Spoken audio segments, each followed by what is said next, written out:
Okay, welcome back. Today we're going to be looking at some more stuff about conspiracy theories. I did a video on just the general philosophy of them a second ago.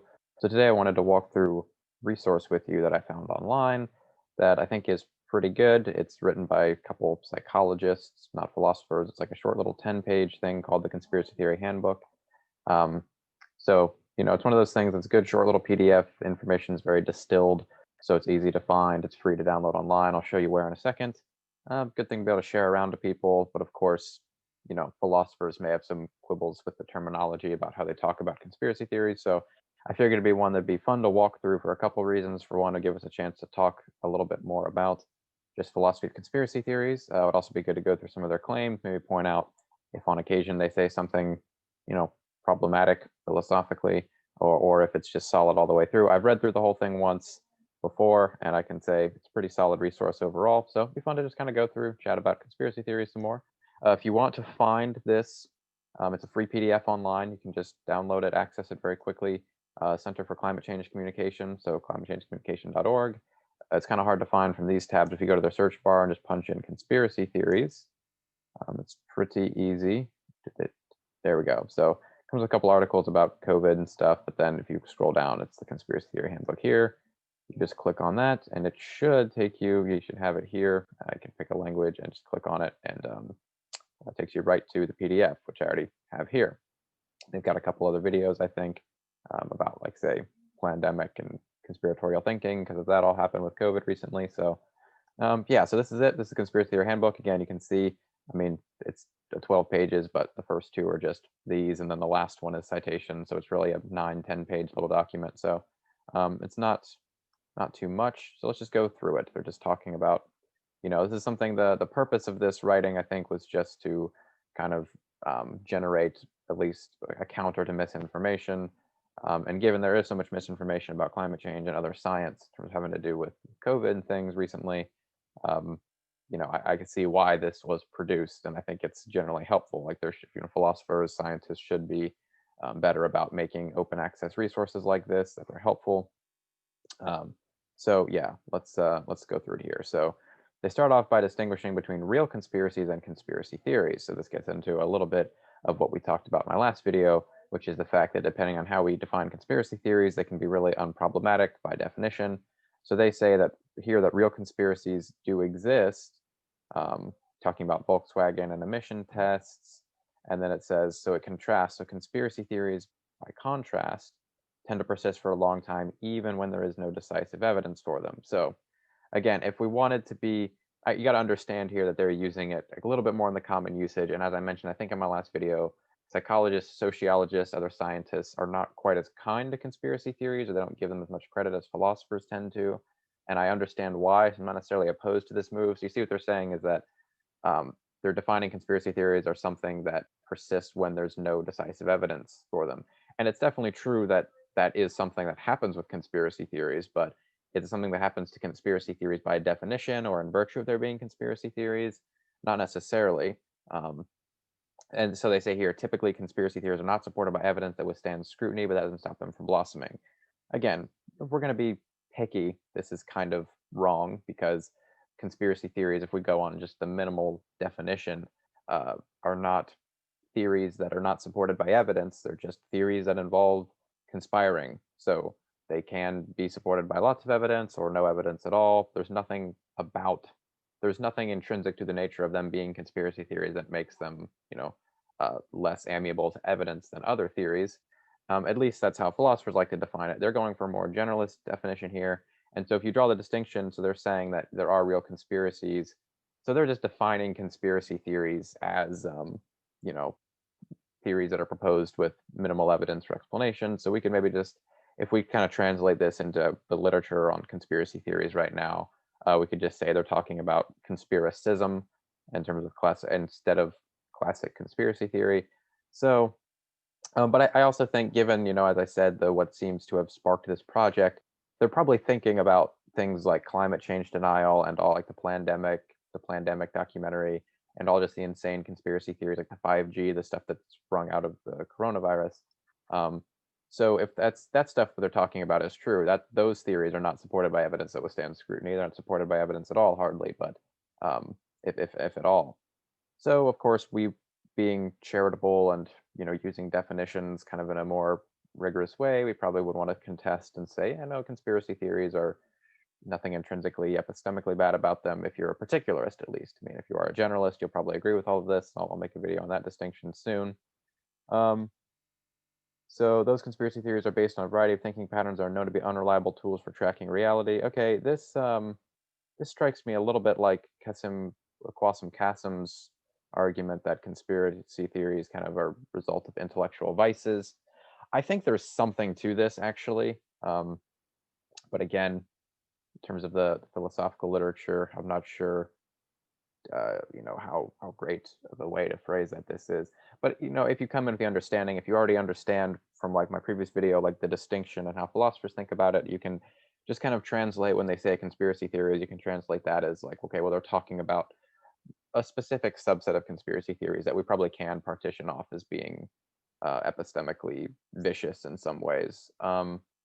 So it is, it's good to go through, though, the psychology of what gets people to believe the crazy or conspiracy theories. So even if we're going to quibble with their definitions, there's still going to be valuable information here. Um, so typically, conspiracy theories are not supportive evidence that withstands scrutiny. I mean, I guess they're saying typically, so that's sort of compatible. I mean, obviously, Watergate or MK Ultra, um, those things were definitely supported by evidence that withstood scrutiny because they were true. So they use the example, a common one, that the 9/11 terrorist attacks were an inside job, has persisted for many years. And then the JFK assassination, I pointed those out. Those are common examples of conspiracy theories that are pretty widely regarded by experts to be false. Um, so this is where it gets interesting. Conspiracy theories, well, I mean, it's always interesting, but conspiracy theories damage society in a number of ways. For example, exposure to conspiracy theories decreases people's intentions to engage in politics or to reduce their carbon footprint. Helps you understand why conspiracy theories are so popular, explains how to identify the traits in conspiratorial thinking, and lists effective debunking strategies. So I think, again, do conspiracy theories by definition or in virtue of what they are, maybe not.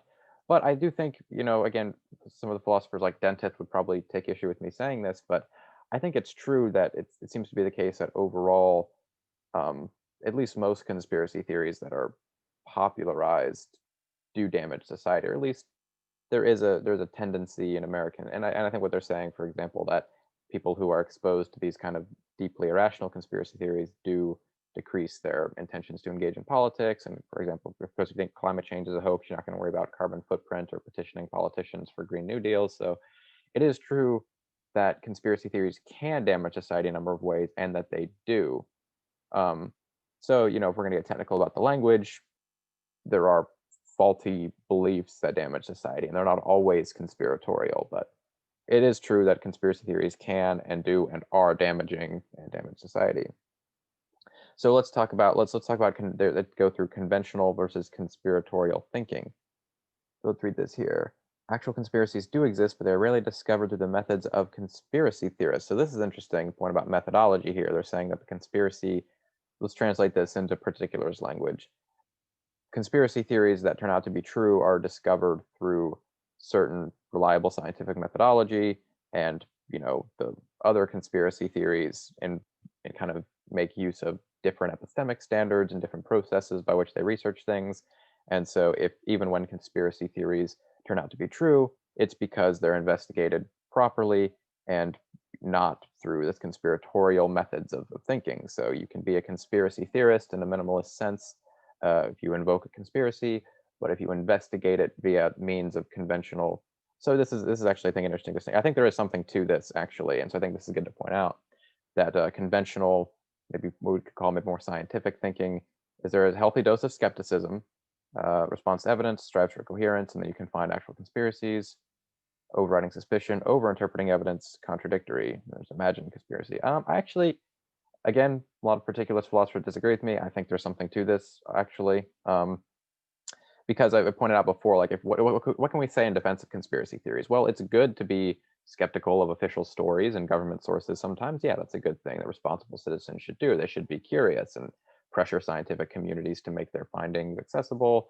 Um, So having a healthy dose of skepticism towards official stories, government, institutions, reports, things like that, sure, that's fine. But there's a difference between, again, healthy skepticism and then just saying that these sources are always outright false, just based on what they are, which is what ends up conspiratorial thinking a lot. You can't ever tell somebody who believes in QAnon, you can't ever cite them any professional scientific journal because it's going to come from a university they think is involved with this satanic global cult.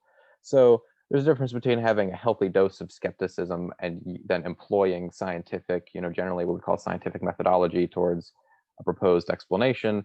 There's a difference between that, an important difference between that and then just kind of using evidence badly. Now, I don't think it's necessarily fair to say that conspiracy theorists always use evidence badly, but I do think this kind of difference here is important to point out either way.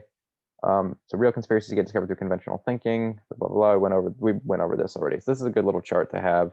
Don't think it's completely accurate for all conspiracy theorists. We can maybe, because again, conspiratorial, sometimes, when you're invoking a conspiracy theory, you use conventional. So maybe we could think of something else, just kind of like some other term for an epistemic vice way of thinking about things and assessing evidence. But I think this is helpful.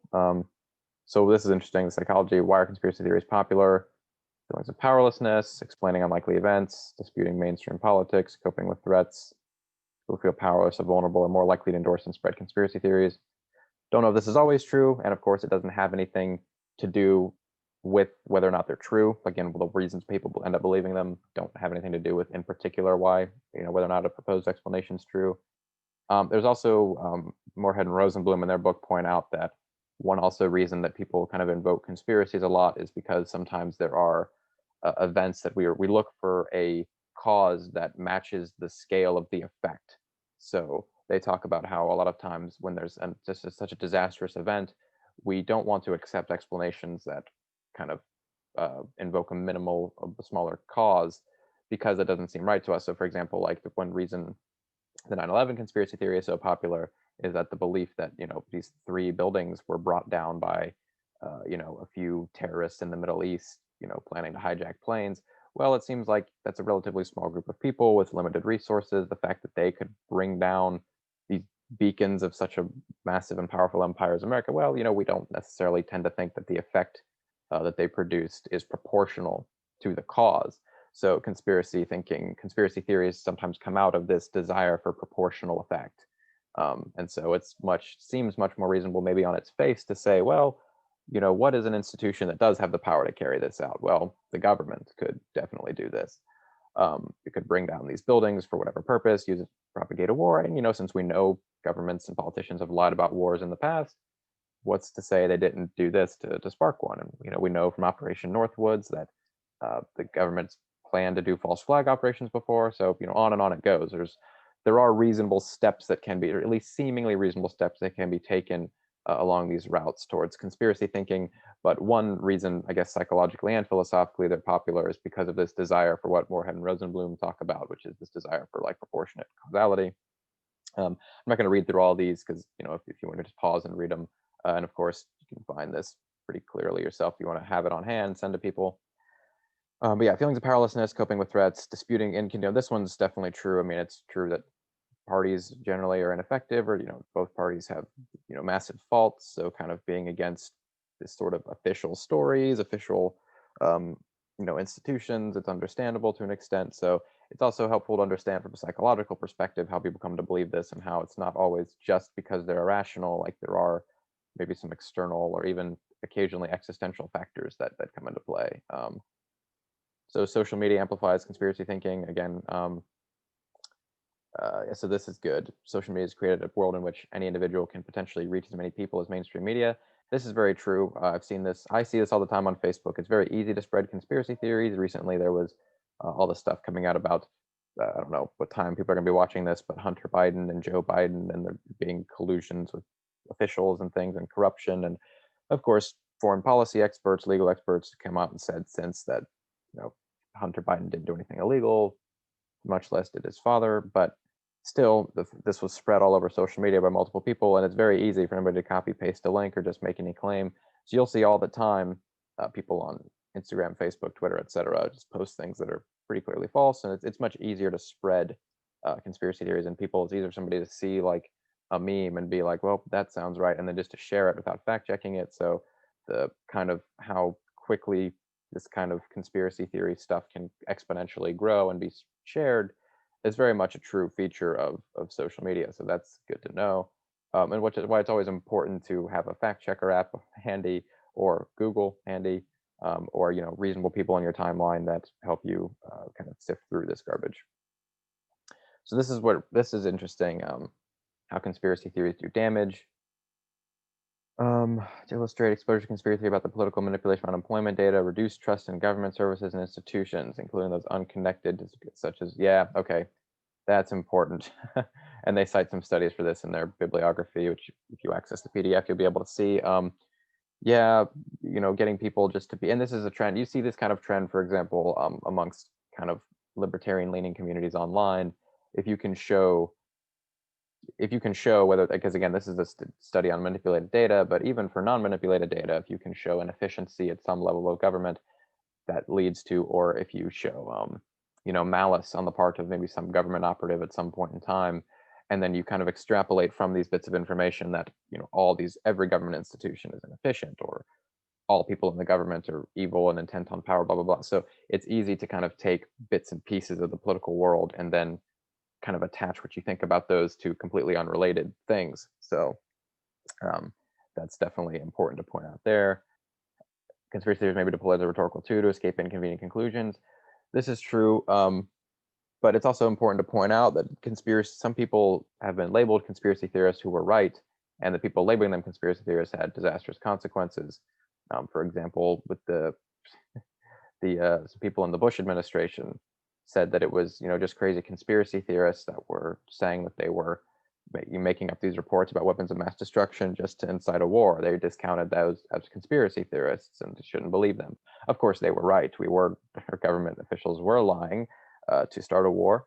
So labeling somebody a conspiracy theorist to discredit them is also a rhetorical tool. So it's best to not use either and just to assess things on their own evidence. So it's true conspiracy theories are deployed as rhetorical tools, but doing the opposite, calling somebody a conspiracy theorist, also can be deployed as a rhetorical tool. Sometimes it's true, sometimes it's not, sometimes it doesn't really matter. So they can be intentionally constructed or amplified for strategic political reasons. As I kind of gave an example there, there's conspiracy theories were made up to, again, propagate a war. To escape the rhetoric of climate denial is filled with incoherence, such as the simultaneous claims that temperature cannot be measured accurately, but global temperatures have declined. Yeah, that's important there too. When you get to some conspiracy theorizing, you have internally inconsistent belief systems. And of course, people who deny global warming or anthropogenic global warming, it's kind of bonkers at this point. But so it says incoherence is one attribute of conspiratorial thinking. Yeah, I mean, and they say here that it's not always irrational. There's effective political rhetoric and strategy. It's definitely true. People selectively appeal to conspiracy theory among scientists to explain away scientific consensus. So yeah, that's the one thing too. Conspiracy theorists will kind of sometimes say that there's conspiracies going on levels of government and by scientists. There's some sort of agenda to push climate change for some reason. So again, accusations of conspiracy theory go both ways, or at least invoking conspiracies as means of explanation go both ways in some sense. But in this case, it's more so often pretty one-sided in the sense that you have climate deniers denying science, but then, as for why they're denying the science, they often, fill it in with conspiratorial ad hoc stuff. So this is important as far as the tactical side of it, how they can do damage, because it's very true. Again, they can be used tactically to instigate wars. They can be used again, and there's more disastrous ecological disasters like climate change. That if it's the kind of conspiratorial rhetoric is used to propagate myths that it's not true, things like that. This is right. I mean, rejecting the consensus on human causing global warming as a result of conspiratorial thinking as they defined it, which is basically the way they define conspiratorial thinking. Again, I don't know that I like that label. Basically, all they were saying is you can think one of two ways. You can either basically scientific method or not the scientific method. Uh, I mean, I guess that's one way to break down this here. Healthy skepticism, evidence, and then, just kind of overusing evidence, being contradictory, like not really testing hypotheses, just throwing them out there, seeing what sticks. So conventional thinking, I don't know how conventional it actually is. Just say scientific thinking, and then say maybe more lay thinking or non-critical thinking, something like that. I don't know if conspiratorial is a good label, but it's definitely true that what they're calling conspiratorial thinking is not a process by which scientific evidence is weighed, because often scientific evidence is weighed out as valid evidence by the theory itself. So yeah, that's good, true there, and there's more to go through there. But so the 7 traits of conspiratorial thinking, let's go through these. Contradiction, overriding suspicion, nefarious intent. Well, okay, we'll come back. Something must be wrong, persecuted victim, immune to evidence, reinterpreting randomness. The randomness thing is good. That relates to what I said about Moorhead and Rosenblum earlier. Sometimes there can just be chance events, and always wanting to invoke some explanation for something that might have just been chance can lead to invoking causal factors that are unnecessary. I don't know that all these are true in sense of minimal definitions of conspiracy theories. I mean, again, conspiracy theorists do use evidence. They're not always victims. They don't always have nefarious intent. Sometimes they're right. Sometimes the people calling them conspiracy theorists have nefarious intent. I'm trying to be charitable to this document, though, and just say that, well, they're meaning something different by conspiratorial thinking. They're not meaning the minimal definition and philosophy of conspiracy theories. So what they're meaning is kind of this very prominent and particularly American phenomena of anti-intellectualism, anti-expert, anti-science, and this often leads to invoking conspiracies. That's true. I mean, I think most conspiracy theories are probably irrational. I'm some sort of mitigated generalist, probably. So I'm trying not to be too hard on this document or too hard on conspiracy theories. I'm trying to be evenly balanced here. As far as what they're calling conspiratorial thinking, however you want to label that, the phenomena they're picking out is definitely a real phenomena, and it definitely should be countered. And so to that extent, documents like this and this distillation of information is super valuable. So they gave an example of contradictory with stuff in climate denial, overriding suspicion. So again, being overly suspicious of official sources. Again, healthy skepticism is good. Ruling out scientists, official sources because you don't think anything can be trusted, that's bad. And this one, okay, so I didn't interpret this, I don't remember this correctly. So they are assumed that there is nefarious. So yeah, it's true. Conspiracists always kind of assume there's some sort of nefarious intent going on. It's not always the case. Something must be wrong. This is pretty characteristic of what Moorhead and Rosenblum in their book call conspiracism, or the new conspiracism. I'll talk more about that in that video. Present themselves as victim of organized persecution. That's not always true. Sometimes it's sort of unrelated to them in terms of the groups being affected, but sometimes it's true, I'm sure. And this is the kind of what I like to call the central epistemic problem with conspiracy theories, is the self-stealing or the epistemic closure from evidence, which is kind of just classic closed-mindedness. Any evidence for a counter theory is reinterpreted as originating. So this is really good. Evidence that counters a theory is reinterpreted as originating from the conspiracy. You see this a lot. This is why it's impossible to have conversations with QAnon people about anything, because they believe any source you cite, or people that believe fluoride is problematic. There's a lot of studies that's been done on stuff like this, but a lot of it, if you look it up, it comes from the CDC or the World Health Organization or government websites. And again, that's not always the government. It's just the government. One of the government's jobs is to, kind of gather experts and do research sometimes. So just because the website says .gov doesn't necessarily mean the government did it. A lot of times governments will commission independent researchers, and sometimes they'll employ scientists. It's not like scientists that are employed by the government are not scientists anymore. But this is the central epistemic problem, is if you have a theory that rules out any counter evidence as already being false because you're reinterpreting through the lens of a theory, that's just epistemic closure, classic not circular reasoning, but classic closed-mindedness. So this is one of the most important parts. Again, this isn't, conspiracy theories don't always do this, the minimal definition, but this trend they're picking out of conspiratorial thinking, new conspiracism, anti-intellectualism, that's very true. So QAnon people, climate change, yeah, of course, if you think there's some global conspiracy to propagate this myth. Well, of course, all the studies are going to believe in it, and then the problem with this, though, is you're left with no ground to stand on epistemically. You don't have anything you can appeal to.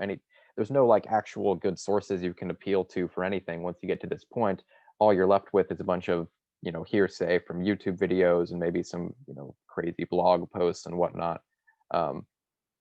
So, for example, yeah. So this actually a lot of times it reinforces the conspiracy. So, for the FBI exonerating a politician from allegations of misusing an email server, well, it's just gonna if you already believe it and you're determined to believe, you're just gonna say, well, the FBI is involved in it too. So the the cone of people involved in the conspiracy grows, but the evidence against the conspiracy never changes. Yeah, it's always just completely true, and any counter evidence is reinterpreted as being inside that bubble that's part of this grand conspiracy. So that's very characteristic of this anti-intellectualist thinking.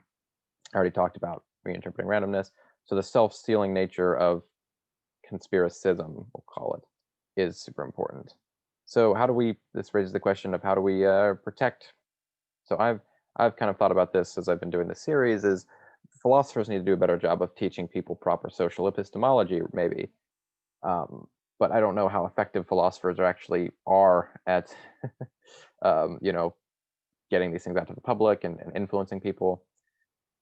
So reducing the spread, so preventing them is better than because it's very hard, because again, as we've seen, just at a psychological level, once they take root, it's hard to unroot them. So it's better to prevent the spread at all than it is to completely counter it, because it's very hard to counter it. So it's good that Facebook and Instagram are now doing these fact checks, independent fact checkers. Of course, there's evidence that fact checkers, conspiracy theorists don't always respond to fact checkers as well. Pre-bunking. So let's see, if people are made aware of the flawed reasoning found in conspiracy theories, they may become less vulnerable to such theories. So this is what I've thought of too, as far as what I mentioned with philosophers. People are kind of taught better critical thinking earlier on. Once you go on social media, you'll have like a friend that gets you into conspiracy. If you already know like how to critically think and evaluate information and scientific method, things like this, it's going to help. Trusting official sources, trusting expert consensus, it's going to help prevent a lot of this. So if people are already made aware preemptively they might be misled, they can develop resilience. So pre-bunking, inoculation, that's true. So fact-based and logic-based inoculations have both been successful in pre-bunking 9/11 conspiracies. There's promise in logic-based pre-bunking. So that's good. There's again, they cite the studies on this. So there's debunkings, some of which have been shown to be effective.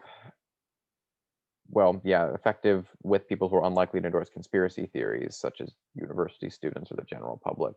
Again, usually conspiracy theories are the ones they're talking about spread in like online echo chambers, and it's not, generally your college educated people like university students are going to be less prone to this kind of thinking.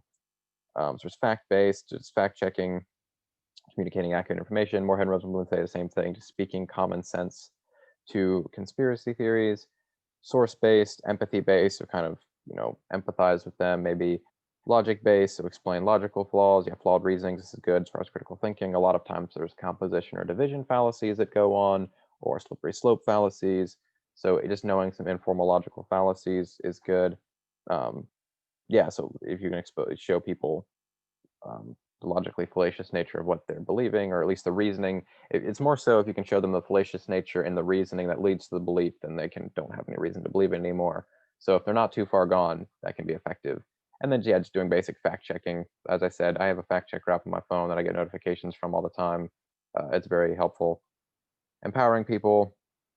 They talked about this earlier, the psychology of people kind of feeling more vulnerable, and that's how they resort to these things. So empowering.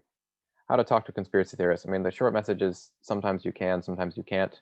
Again, if people are already down the kind of the crazy QAnon, flat Earth, lizard people, aliens built the pyramids, if they're down those rabbit holes already, so, David Icke, Alex Jones type crap, sometimes it's way too far gone. You can still try, but chances are you're not going to be able to make much of a difference, because that epistemic closure once that epistemic closure we were talking about sets in, it's hard for any of this to work. It really doesn't anymore. So the short and unfortunate answer is sometimes you can talk to conspiracy theorists, sometimes it's just hopeless and a loser's game.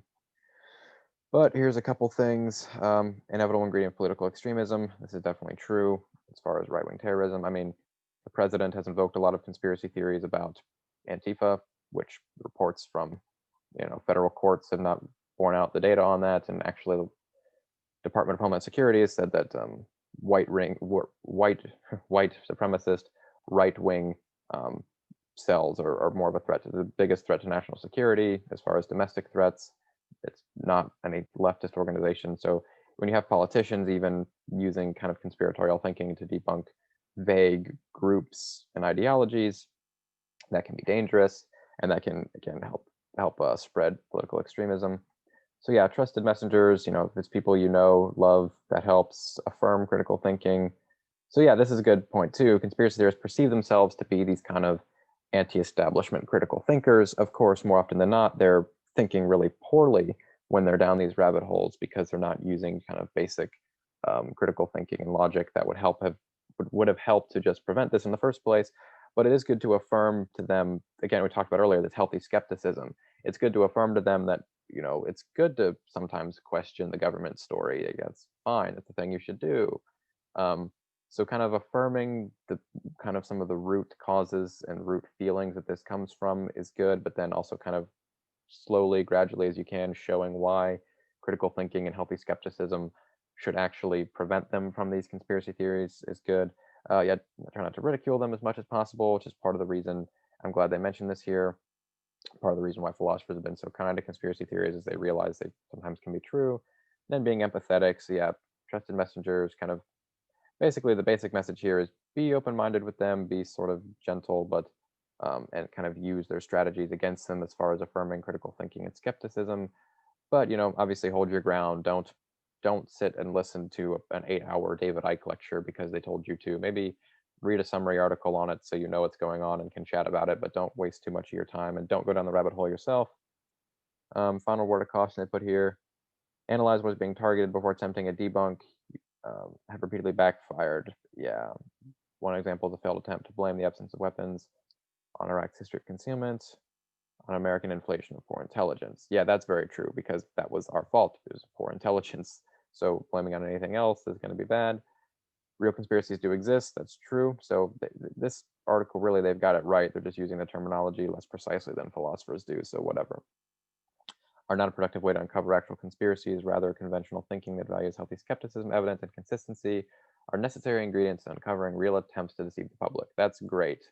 That whole blurb there is fantastic. That's all more or less entirely correct. So yeah, I think this is valuable. Again, this is why talking to conspiracy theorists can be helpful because there are conspiracies, and you can empathize. Like, I want to uncover these too, but there's a certain methodology. It's a scientific, or maybe we call it even just an empirical methodology that's effective at, um, you know, getting, uncovering when things are being done that are bad or false or whatever. And so kind of sympathizing with that general prescriptive idea is correct, but then recognizing sort of these intellectual vices that are at play in common American discourse and how to counter them is also super important. So yeah, that's all fantastic. Here's all their references. One more time. So hopefully you enjoyed kind of walking through this with me. If you do want to read it yourself, again, you've basically got a chance to read the whole thing if you've watched this whole video. But if you want to read it again or share it to anybody, it's free PDF. If you just Google a conspiracy theory handbook, it should take you right to a link for the PDF. But also you could go to this website, theclimatechangecommunication.org, punch that in like I showed you at the beginning. Let me stop my sharing here. Yeah, so that's the conspiracy theory handbook. Walked through it, talked a little bit more about the philosophy. More or less, the document's helpful, and general psychological explanations are giving are correct, even if the terminology is not exactly how philosophers would put things. Neither here nor there, really. It's still, I think, a good resource to use. So I enjoyed kind of running back through that one a little bit more in depth this time. I've read it before, but it was good to read through it again, and hopefully help some people as we on our journey to critically examine popular culture, politics, and understand conspiracy theories. I'll be working on some videos on this in the near future, so hopefully you enjoyed this, and I shall see you next time.